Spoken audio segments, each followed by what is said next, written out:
25 सारख्या आहेत, 124, 125 हे असे सगळे जे काही घोळ हे आम्ही पकडलेले आहेत. हे घोळ तर आहेतच. ह्याच सोबत आम्ही मागच्या आठवड्यात देखील इथे पत्रव्यवहार केलेला आहे आणि जवळ गरज पडली तर रस्त्यावर पण उतरू. पण इथे आता व्हीव्हीपॅट पण काढून टाकण्याचा प्रयत्न हे इथे निवडणूक आयोग करत आहे. नेमकं निवडणूक आयोगाने ठरवावं की निवडणुका घ्यायच्या आहेत की सरळ ठराविक त्यांचे जे ओळखी पाळखीचे लोक आहेत त्यांना जाहीर करून टाकायचं की हेच जिंकले. ज्या पद्धतीनं आंदोलन झालं तशाच पद्धतीचं आंदोलन महाराष्ट्रात देशभरात होणार. पण मुख्य निवडणूक आयोग हे दिल्लीत बसतं. निर्लज्जपणा हा दिल्लीतून होतो म्हणून तिथे झालं. जलजीवन योजनेअंतर्गत जो कंत्राटदार होते त्यांनी सांगलीत एकाने जे की आत्महत्या केली होती, आता या संदर्भातलं पत्र माझ्या हाती आलं आहे. एकीकडे केंद्र सरकारने पैसे द्यायला हातवरती केलेले आहेत, 35,000 कोटींची थकबाकी. राज्य सरकारकडे फाईल आली, वित्त विभागाने सुद्धा ती फाईल लावली. 35,000 कोटींचं कंत्राट. असंच तुम्ही माहिती काढा. PWD मध्ये देखील आहे.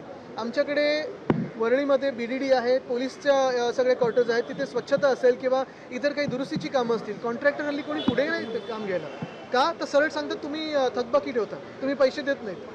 हे आहेत. म्हणजे तर सुनील शिंदेजी इथे आहेत, मी आहे. आम्ही दोघे जेव्हा ते ऑफिसमध्ये जातो की हे काम नाही झालं ते काम नाही झालं, अधिकारी सरळ आम्हाला सांगतात की साहेब कॉन्ट्रॅक्टर कोणी टेंडर भरत नाही. का तर पैसे वेळेवर दिले जातात. संपूर्ण महाराष्ट्रामध्ये आपण पाहतोय खोके काही लोक बॅग घेऊन वगैरे बसत आहेत. पण कॉन्ट्रॅक्टर्स जे खरोखर कॉन्ट्रॅक्टर्स आहेत, लाडकी कॉन्ट्रॅक्टर्स नाही, खरे कॉन्ट्रॅक्टर्स त्यांना पैसे मिळतात. ठाणे महापालिकेनं अनधिकृत बांधकामांचा दंड जो आहे हा घेणार नाही, तो माफ केलेला आहे. अशा पद्धतीचं परिपत्रक नगर विकास खात्याकडनं काढलं गेलं. कशा पद्धतीनं बघताय तुम्ही?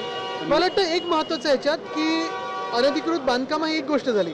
जी अनधिकृत मुख्यमंत्री राहिले त्यांच्याबद्दल काय आहे त्यांनी उत्तर द्यावं आम्हाला. 15 ऑगस्टला रायगडचं पालकमंत्रीपद मिळालं तर नाही, त्याचबरोबर ध्वजारोहणाची संधी देखील नाही. मग ते लिंबूंचं काय झालं? ज्यूस तरी बनवलं का त्यांनी? गोगावले दिल्लीत गेलेले आहेत. सर 15 ऑगस्टला कल्याण डोंबिवलीमध्ये देखील ते दिल्लीत जात असताना CSF नुसतं खाकीत ते रुमाल असतो त्याच्यात काय काय ते पाहावं. भास्कर जाधवांच्या वक्तव्यावरून राजकारणात नव्या चर्चा रंगू लागलेल्या आहेत. ब्राह्मणांना टार्गेट केलं जाते असं वगैरे ब्राह्मण संघटना अशा पुढे येऊ लागलेल्या. तुम्ही ते वक्तव्य नाही, मी ऐकलं नाही अजून ते वक्तव्य ऐकलं नंतर. 15 ऑगस्टला कल्याण डोंबिवलीमध्ये मांस जी नॉनव्हेज आहे त्याचं बंदी आणली होती. आता नाशिक आणि मालेगावमध्ये देखील आम्ही ह्याचा कडकडून विरोध करू. ह्याच्यात 15 ऑगस्ट व्हेज खा किंवा नॉनव्हेज खा हे सांगण्याचा अधिकार ह्या महानगरपालिकेनं नाही, आयुक्तांना बिलकुलही नाही. लोकांनी काय करावं, काय नाही करावं, काय खावं, काय नाही करावं, काही नाही खावं हे त्यांना सांगण्याचा अधिकार नाही. आम्ही जाहीर आवाहन करतोय की ज्यांना नॉनव्हेज खायचं त्यांनी खावं. ह्याच्यात व्हेज नॉनव्हेज हा वादच नाही आहे. अनेक लोक व्हेज खातात ना, त्यांना विरोध नाही आहे. पण जे नॉनव्हेज खातात, जे आमच्यासारखे लोक नॉनव्हेज खातात, आमचे अगदी पाहिलं तर कल्याण डोंबिवलीमध्ये जे आमचे आगरी बांधव आहेत ते काय करणार त्या दिवशी?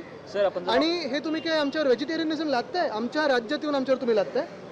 आता isakal.com आहे देशातील नंबर 1 ची मराठी न्यूज वेबसाईट. प्रत्येक अपडेटसाठी isakal.com ला नक्की भेट द्या.